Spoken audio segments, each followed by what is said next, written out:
Olá, é com grande satisfação que damos início a mais um painel tributário preparado pela equipe técnica da CCA Bernardon. Eu me chamo Reginaldo da Silva dos Santos, vou tratar da legislação federal.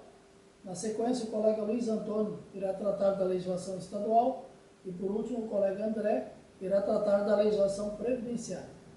Tocante à legislação federal, o primeiro assunto que a gente traz para apresentar aos senhores diz respeito à questão do lucro presumido, do acréscimo de 10% na base de cálculo.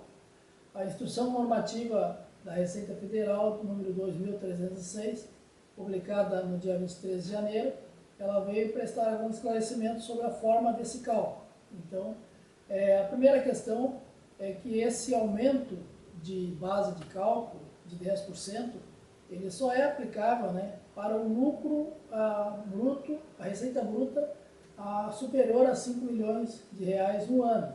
Em decorrência desta regra, que o acréscimo só incide sobre o lucro superior a 5 milhões de reais por ano, a instrução normativa veio esclarecer a forma de cálculo no caso das apurações trimestrais. Então, a primeira regra é que os 5 milhões, então, ele vai ser dividido por 4 trimestres. Então, os contribuintes vão fazer esse cálculo, inicialmente, observado o limite de 1.250.000 por trimestre. Então, a instrução, ela traz diversas condições e regras, mas, em síntese, os contribuintes, ao considerar 1.250.000 milhões de reais por trimestre, poderá ocorrer trimestre em que a receita bruta do trimestre seja inferior a 1.250.000, ou pode ser superior.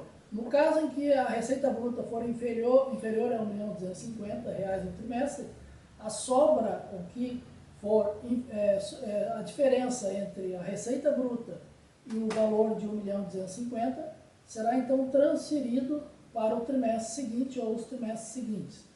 E, por último, a instrução normativa, ela regra também todas as condições. Se chegar lá no mês de dezembro, vamos supor, a receita bruta anual, ela for inferior, tiver uma receita bruta num trimestre superior a 1.250.000, mas no final do ano for inferior aos 5 milhões, a pessoa jurídica pode fazer todo o recálculo do imposto de renda e deduzir, então, aquele valor que foi pago a maior nos trimestres anteriores no último trimestre. Ou também a instrução normativa traz outros regramentos em situação em que num trimestre é superior a 1.250.000, no outro não. Então, essa instrução normativa, ela deve ser agora observada por todos os profissionais da área contábil e fiscal, porque ela traz esse detalhamento de cálculo que não é um cálculo tão simples assim como estava se imaginando. Então, a Receita Federal, ao distribuir os 5 milhões por trimestre, ela criou, então, uma engenharia de cálculo que vai ter que ser observada ao longo do ano e durante cada trimestre. Então, fica aqui a dica, para que os contribuintes acessem essa instrução normativa, para que possam agora, a partir desse primeiro trimestre de 2026, fazer os cálculos corretamente, no caso de lucro presumido, considerando o adicional de 10% nas alíquotas, nas bases de cálculo do lucro presumido. E lembrando também, que esse cálculo ele deve ser considerado sempre quando a empresa possui receitas com tributação diferente, com base de cálculo presumida diferente, 8% ou 12%, ele deve ser considerada, ou 32%, deve ser considerada a proporcionalidade também. Então, todos esses detalhes estão explicitados lá na instrução normativa, que deve ser observada a partir do primeiro trimestre de 2026. Agora, na segunda matéria que a gente traz da legislação federal, diz respeito à compensação de imposto de renda pago no exterior. Então, através do ato declaratório interpretativo número 1 de 23 de janeiro de 2026, a Receita Federal veio a prestar alguns esclarecimentos sobre a compensação do imposto de renda pago no exterior, no caso de as pessoas jurídicas que possuem participação em pessoas controladas ou coligadas no exterior. Como regra geral, a primeira explicitação do ato declaratório é que o imposto de renda pago no exterior, ele nunca poderá ser base para geração de saldo negativo a ser compensado de acordo com o artigo 74 da Lei 9.430. Então, o imposto de renda pago no exterior, ele tem que ser compensado suficientemente com o lucro, com o imposto de renda gerado pela tributação do lucro gerado no exterior. Então, em hipótese alguma, o imposto de renda pago no exterior poderá ser formador de saldo negativo para compensação com outros débitos, como acontece com os impostos de renda retidos na fonte e outros recolhimentos. Também, a Receita Federal, através do ato declaratório interpretativo 01, ela também esclarece que o imposto de renda pago no exterior, ele não pode ser utilizado nas estimativas mensais. Então, em hipótese alguma, o contribuinte pode usar esse imposto de renda nas estimativas mensais. Pois bem, com relação à legislação federal, os assuntos seriam esses. Fiquem agora na sequência com o colega Luiz Antônio, da área estadual, e o colega André, da área previdenciária. Nos encontramos no próximo painel tributário. Um abraço a todos e até lá.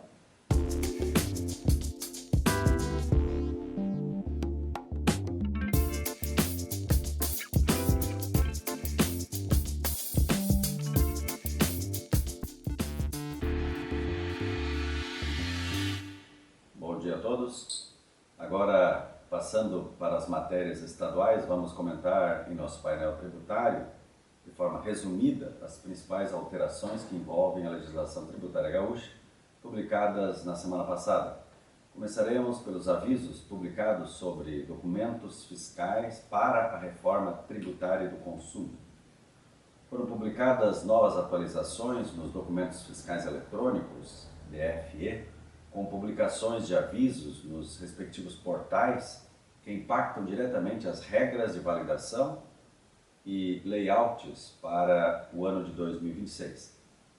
As novidades abrangem desde ajustes nas regras de validação relacionadas à redução de alíquota para transporte e comunicação, até a oficialização de novos modelos para exploração de vias e novas versões de manuais de orientação.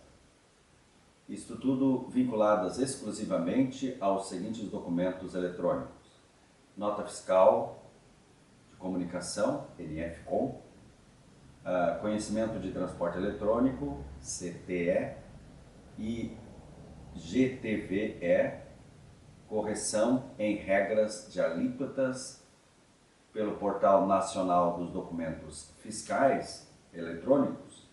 Divulgou, então, em 19 de janeiro de 2026, a versão 1.12a da nota técnica número 2025-001.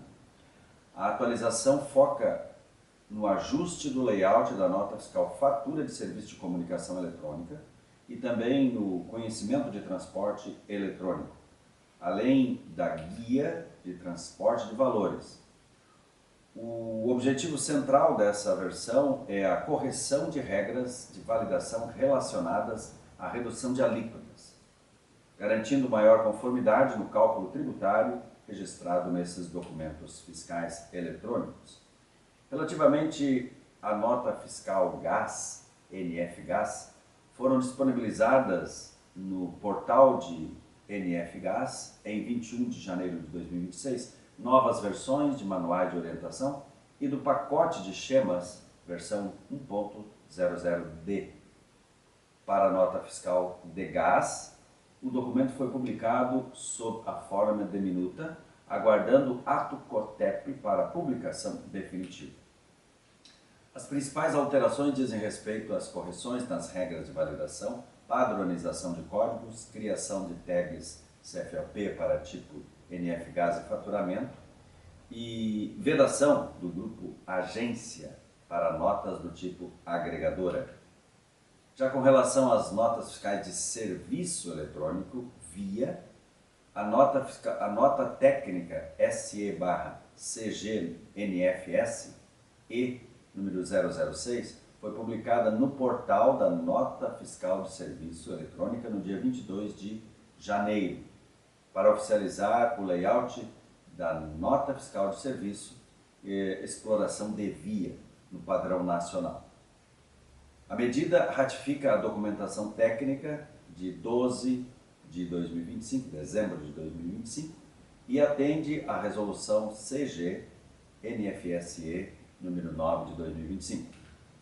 Com isso, considerando o início da obrigatoriedade em 2026, conforme ato conjunto da Receita Federal e do Grupo Gestor do IBS número 1 de 2025, a nota técnica estabeleceu uma regra de transição excepcional.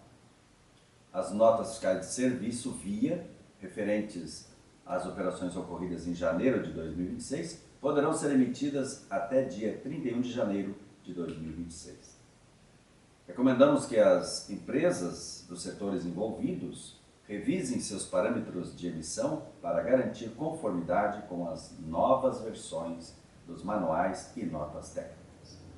Agora, em relação à integração entre nota fiscal de consumidor eletrônica e os meios de pagamento, a Receita Estadual do Rio Grande do Sul comunicou, através de notícia divulgada no seu site, no dia 22 de janeiro, o encerramento da fase estritamente pedagógica e o início das autuações fiscais contra estabelecimento que não realizam a integração obrigatória entre a emissão da nota fiscal de consumidor eletrônica e os meios de pagamentos eletrônicos, tipo cartões de créditos, cartão de débito, Pix, etc.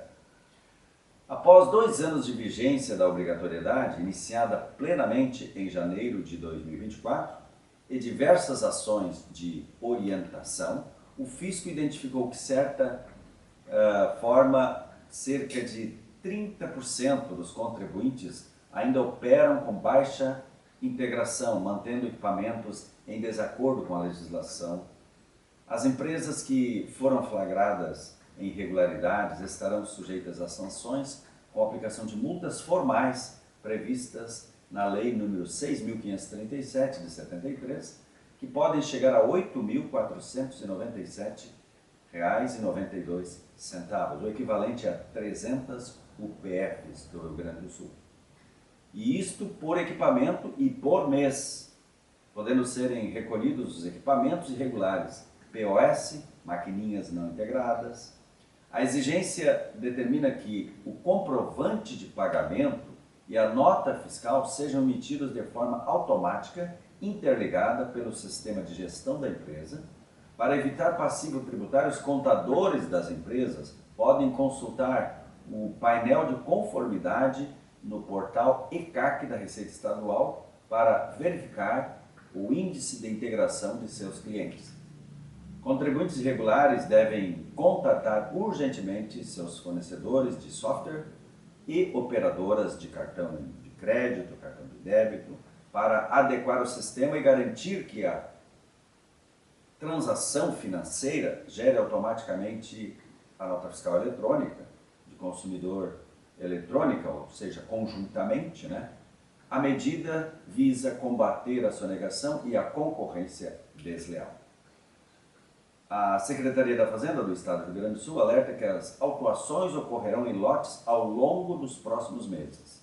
Diante disso, é importante os contribuintes atentarem para as implicações fiscais decorrentes da falta de integração da nota fiscal de consumidor eletrônica com os meios de pagamentos eletrônicos.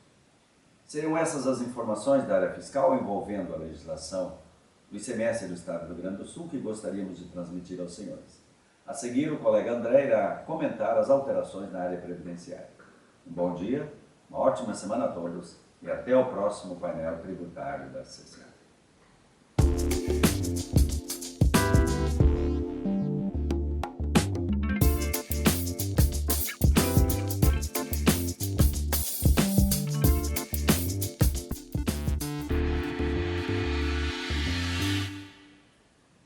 Bom dia a todos.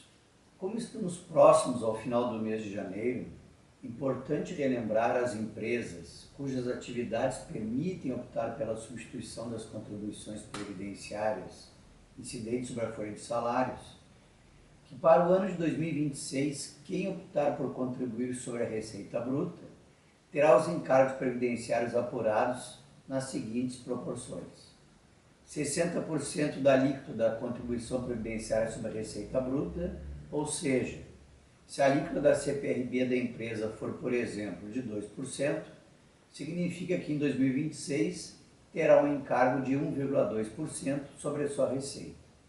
Além dessa contribuição, pagará ainda 50% do encargo previdenciário patronal sobre a folha de salários. Considerando a alíquota patronal de 20%, então o encargo será de 10% sobre a folha de salários em 2026. Então, diante do exposto, recomendamos que tomem as estimativas da folha de salários e da receita da empresa e simulem se, de fato, a opção pela desoneração da folha de salário será vantajosa para o ano de 2026. Também cabe recordar que a empresa que optar pela contribuição substitutiva sobre a receita no período de 2025 a 2027 compromete-se a manter em seus quadros funcionais, no decorrer de cada ano calendário para o qual fez a opção, quantitativo médio de empregados igual ou superior a 75% da média verificada no ano calendário imediatamente anterior. Atentem que, em caso de inobservância da manutenção do quantitativo funcional, a empresa não poderá usufruir do benefício da contribuição sobre a receita bruta, a partir do ano calendário subsequente ao descumprimento, hipótese em que serão aplicadas as alíquotas gerais incidentes sobre a folha de salários. Com essas informações, concluímos o painel tributário do CCA Bernardão de hoje. Desejamos a todos uma ótima semana.